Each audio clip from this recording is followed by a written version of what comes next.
Bugun ko'rib chiqadigan mavzumiz Grammarway 3 kitobini Unit 5 bo'limidagi modal fe'llar ko'rib chiqamiz. Modal verbs. Ya'ni ingliz tilida modal fe'llar mavjud. Must, can, could, may, might, will, would, shall, should, ought to va boshqa modal fe'llar. Bundan tashqari yana yordamchi, sinonim bo'lgan modal fe'llar bor. Demak, ko'rib chiqamiz modal fe'llarning asosiy qonun-qoidalarini. Mana misol uchun qaraymiz. Modal fe'llar do not take an s, ing or ed suffix deb aytyapti. Demak, modal fe'llar s, ing, ed suffikslarni olmaydi, ya'ni qo'shimchalarni olmaydi. Mana misol uchun she must study. She must study. U o'qishi shart. U dars qilishi shart. Demak, zarur must modal fe'li undan keyin keladigan fe'l bilan qo'shilgan holatda ma'no anglatadi. Umuman modal fe'llar bir o'zini asosiy ma'nosi bo'lsa-da, ular gapda agar fe'llarga birikmasa, ularsiz aniq bitta ma'no anglata olmaydi. Mana misol uchun she must study, u o'qishi shart.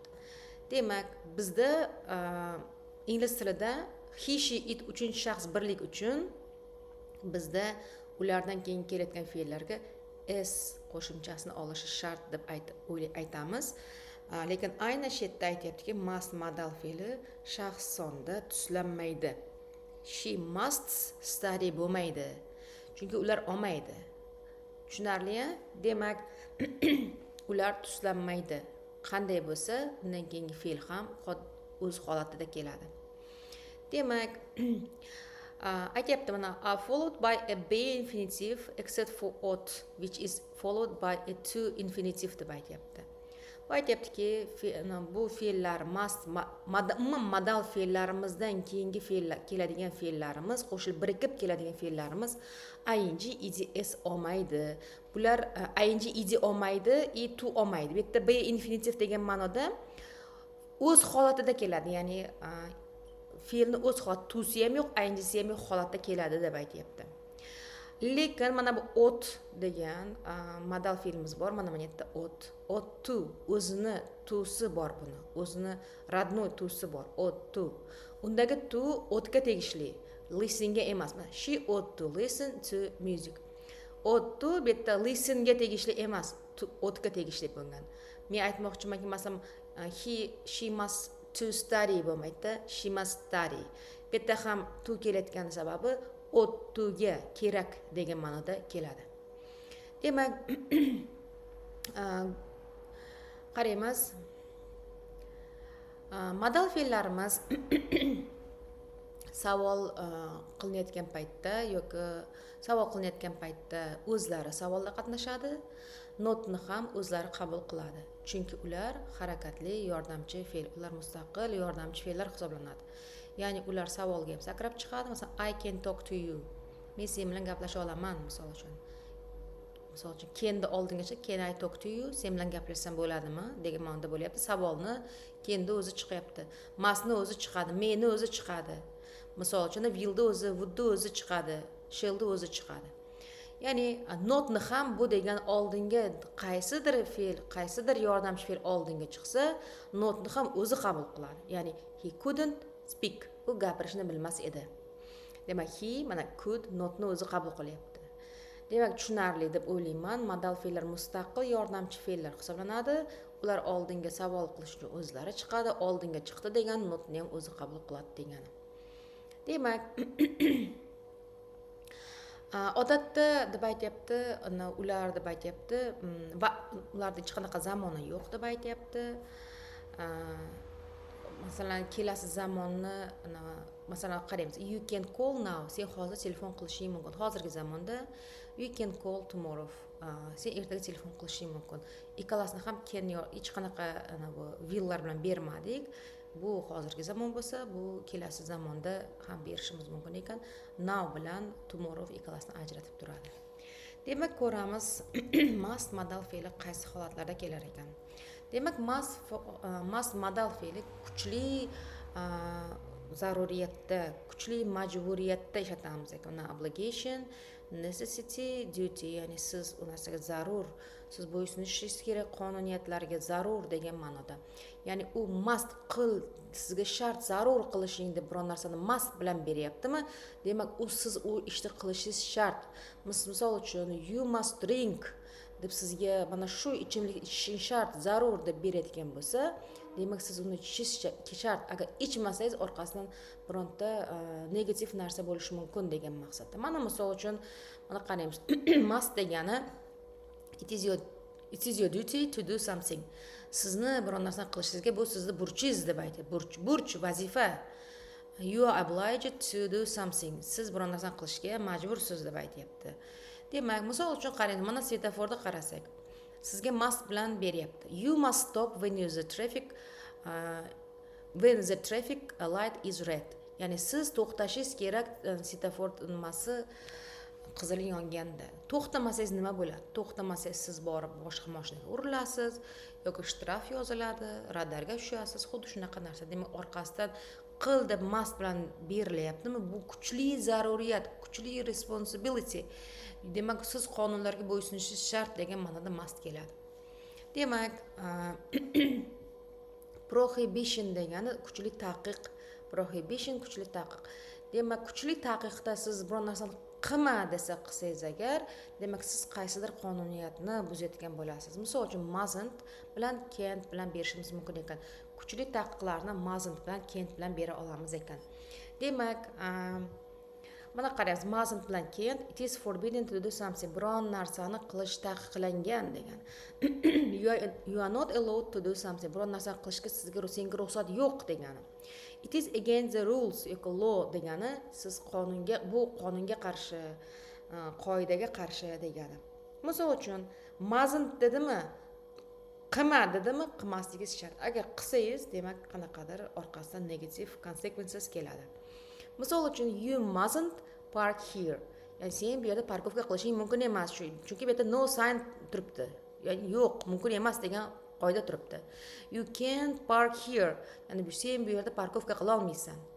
You are not allowed to park here. Sen bu yerda mumkin emas, senga ruxsat berilmagan bu yerda degan. It is against the law. Bu qonunga qarshi. Demak, biz mustn'ni, can'tni juda ham kuchli taqiqlarda ishlatamiz ekan. Demak, keyingisini qaraymiz.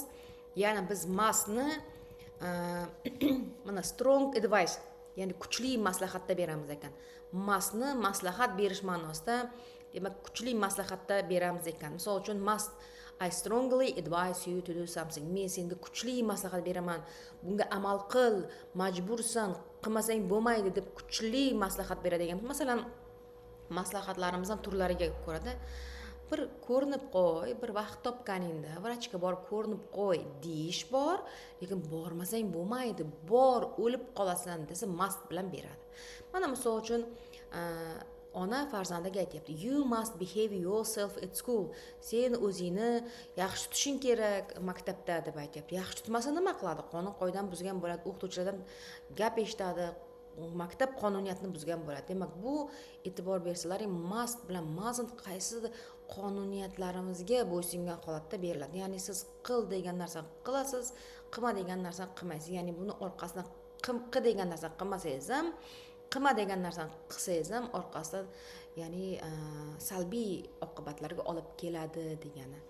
Demak, you really should behave yourself at school or you will get into trouble. Ya'ni sen o'zingni maktabda rostdan ham juda ham kuchli, yaxshi o'zing tutishing kerak, yoki sen muammoga uchraysan deb aytib ko'ryapsizmi, orqasidan negative consequences keladi. Endi keyingisini qaraymiz. Must'ni keyingi holati logical assumptions. Logical assumptions degani taxminiy faraz degani. Taxminiy farazlar ikki xil bo'ladi. Ya'ni positive logical assumptions bo'ladi, negative logical assumptionlar bo'ladi. Ya'ni birinchisini qaraymiz, pozitivda must beramiz ekanda, nima degan taxminiy faraz? Masalan, siz biron narsani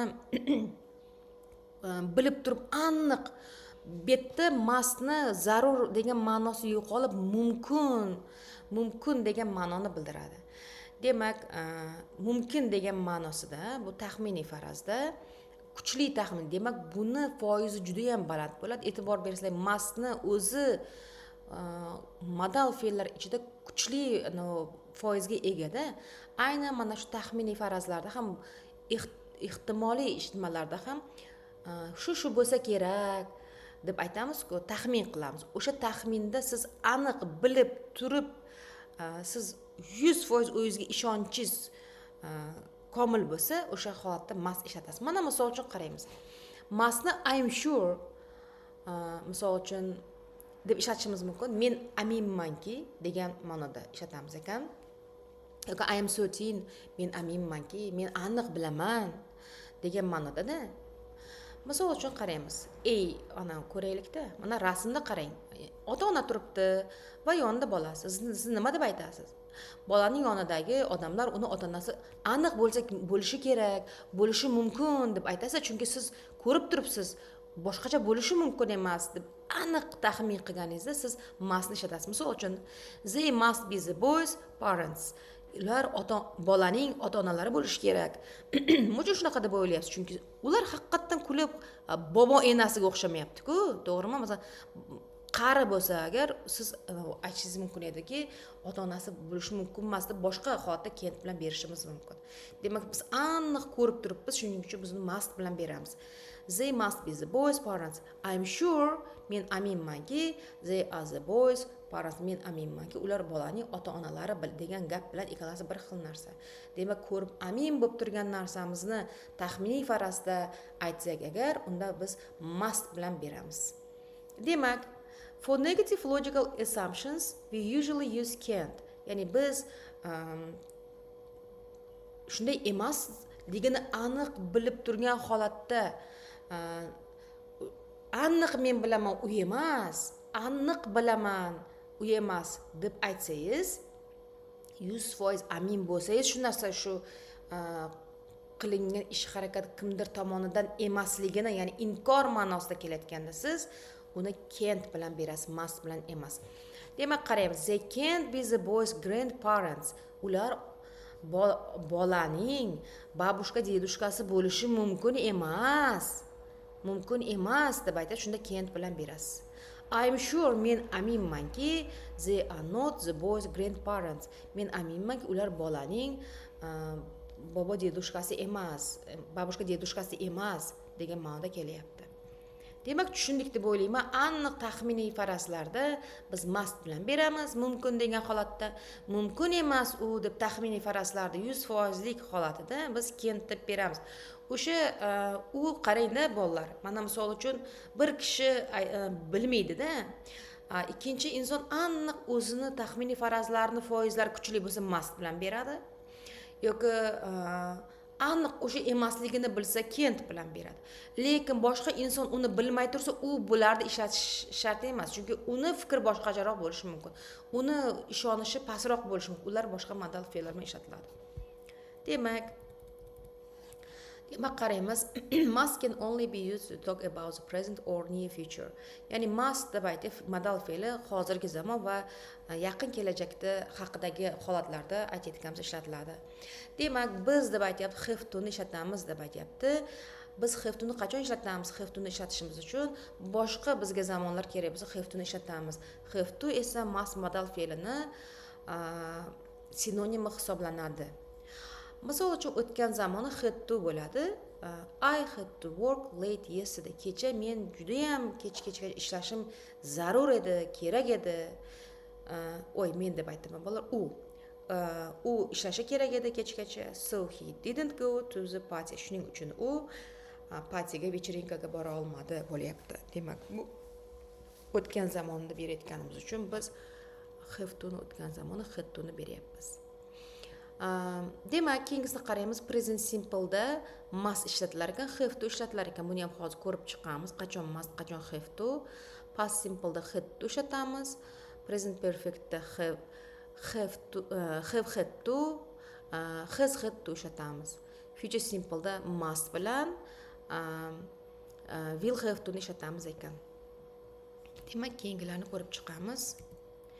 Demak, must bilan have to va have got to ni ko'rib chiqamiz ekan. Must degani it is necessary to do something. Biron narsani qilish zarur, majburiyat degan ma'noda keladi.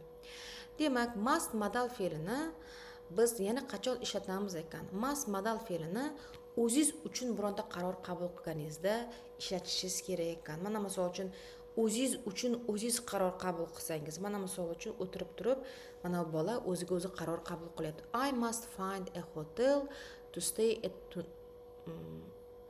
stay at tonight. Ya'ni men hotel topishim kerak, gostinitsa topishim kerak kechga qolishim uchun deb aytayapti.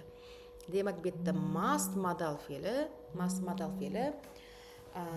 o'zingiz qaror qabul qilasiz. Masalan, o'rtog'ingiz kelib turib, sen topishing kerak deb aytmayapti-da.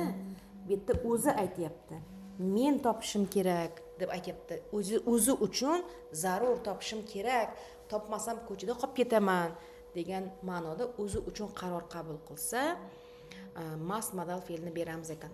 The young man, mana shu yosh bola, yosh erkak has made the decision himself. O'zi qaror qabul qildi. Tushunarli?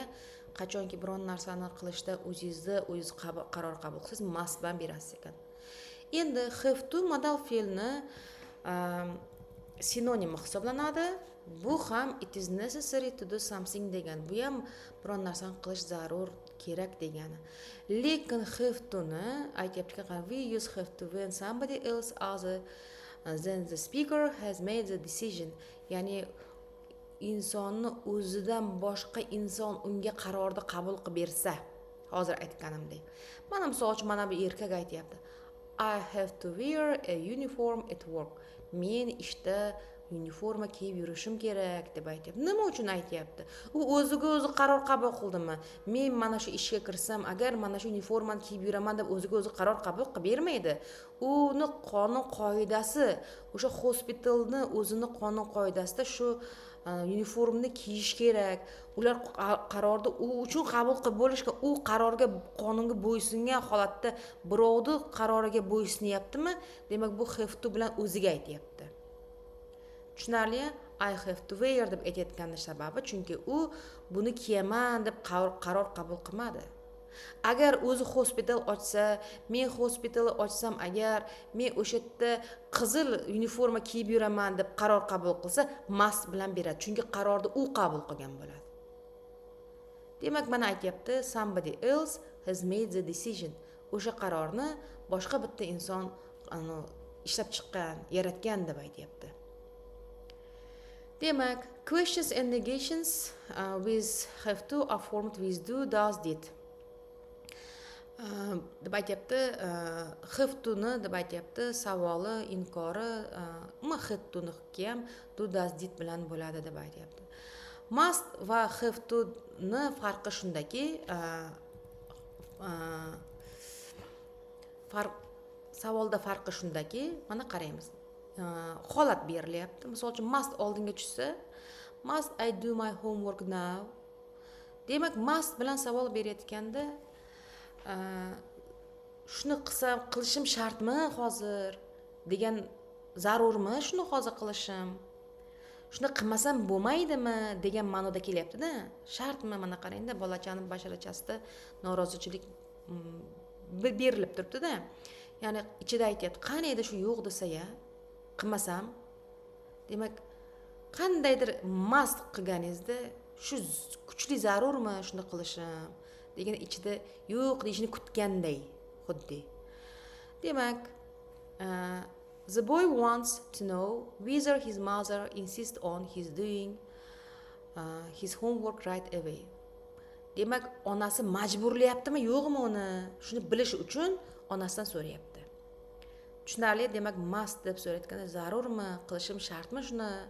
Kuchli zarurmi shu narsa degan ma'noda so'rayapti. Endi mana biz have to ni do bilan beramiz deganmiz, to'g'rimi? Do I have to type these letters now? Shu xatlarni hozir yozib chiqishim shartmi deb so'rayapti-da, zarurmi deb aytayapti. Burch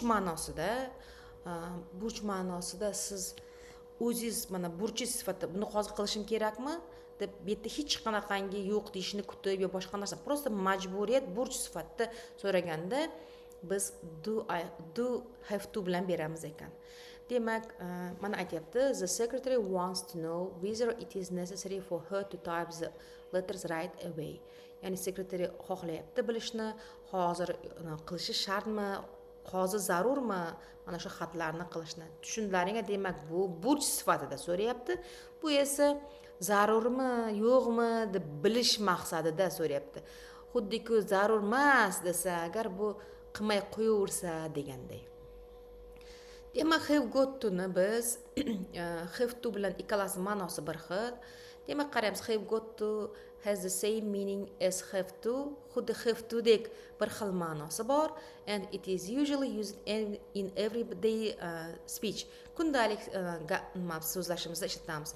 Sorry, kechirasiz, I have got to go now. I got to go now deb aytamiz-ku. Xuddi shunday, men hozir ketishim kerak.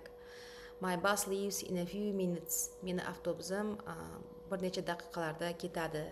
Demak, biz uni kundalik holatlarda ishlatamiz. Have got to ko'proq amerikanskiy variant. Britanlar juda ham kam ishlatadi deb bilaman shu narsani. Men o'zim bilaman. Shuni qaysidir videoda ko'rganman shunaqa deb. Endi bu meni taxminiy farazim. Demak, bu joyini ko'rib chiqamiz endi. Demak, qaraymiz. Mustn't degani kuchli taqiq. Kuchli taqiq qo'yildimi, siz qilishingiz kerak emas. It is forbidden to do something. Biron narsani qilish taqiqlangan.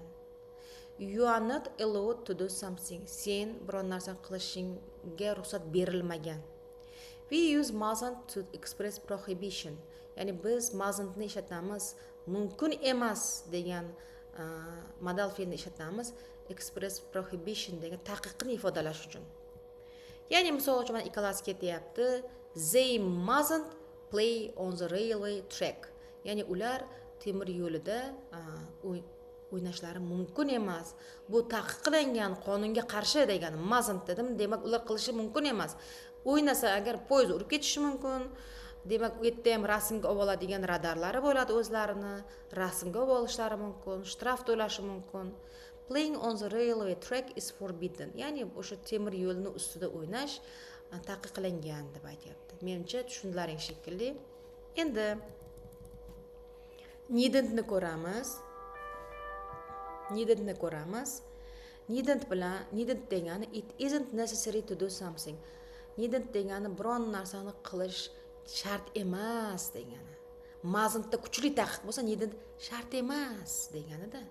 Masalan, mana shuni qilishing shart emas, qilib qo'ysang ham hech nima qilmaydi degani. Shart emas degani.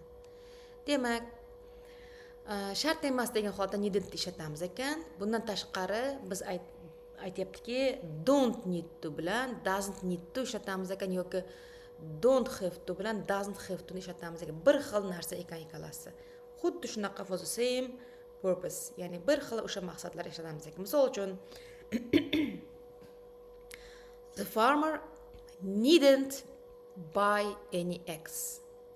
Mana bu fermer shart emas sotib olishi tuxum, chunki unda tuxumi bor-da. Sotib olsa ham hech nima qilmaydi, olib kelib uyiga qo'yib qo'yadi. Tushunarli, shart emas degan ma'noda. The farmer doesn't need to buy any eggs.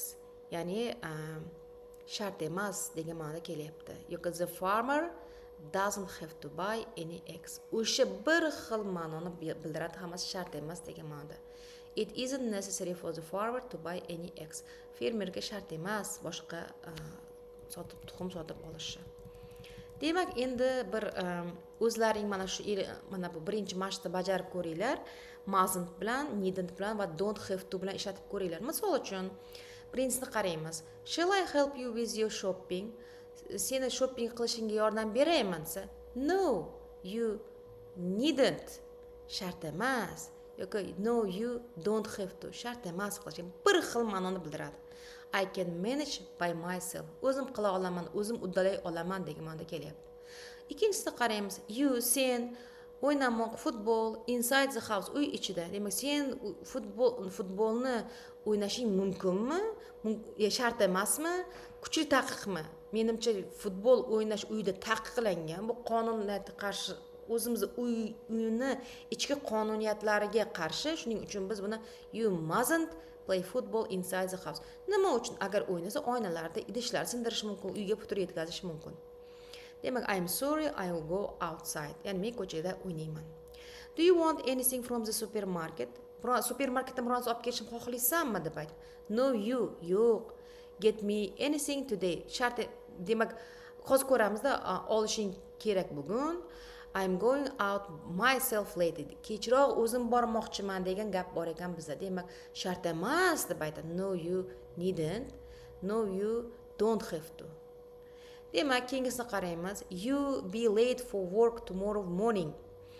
I know I will try to arrive early. Ya'ni ertalab ishga kech qolishing mumkin emas deb aytyapti-da. Shunda biz ish qonuniyat bo'lgani uchun bunga mustn't beramiz. You take these books out of the library. Bu kitoblarni sen librarydan tashqariga olib chiqib ketishing mumkin emas. I know, men bilaman. It is forbidden. Bu taqiqlangan. Taqiqmi? Demak, mustn't qo'yamiz. 6. Shall I make an appointment for you at the dentist? Demak, men deb aytyapti. Sen uchun tish vrachiga telefon qilib belgilab qo'yaymi uchrashuvni desa. No you, yo'q sen. Men o'zim I will do it myself next week. O'zim qilib qo'yaman yanagi hafta desa. Demak, siz aytasiz. No you needn't, no you don't have to bo'ladi. Demak, men tushundilaring degan fikrdaman. Demak, mana bu joyni ko'ramiz. Ikkinchi mashq o'zingiz qilib ko'ringlar. Mana misol uchun qaraymiz. You are not allowed to park your car in the college car park. Senga ruxsat berilmagan parkovka qilishingni mashinangni kollejni parkovka qilish mumkin emas deb aytyapti. Demak, sizga ruxsat berilmagan qonun bu. Demak, aytasiz, you mustn't park your car in the college car park. Ikkinchisi, I strongly advise you. Men senga kuchli maslahat beraman. Kuchli maslahatda mas ishlatamiz o'zimi? I strongly advise you to speak to your parents about your decision. Qaroring haqida ota-onang bilan gaplashib olishingni kuchli maslahat beraman deganda, you must speak to your parents about your decision bo'ladi. Keyin qolganini bir qilib ko'ringlar bolalar. Mana it isn't necessary shart emas degan. Jack is obliged to shart zarur deb aytyapti. I'm sure degani men aminmanki, it is necessary degani shart degani zarur, it is forbidden taqiqlangan, is obliged to degani majbur degan ma'noda kelyapti. Demak, ko'rib chiqinglar, yana video tayyorlayman buni orqasidan. Buni davomini qilib, keyin yana qolgan modal fe'llar davomini ko'rib chiqamiz.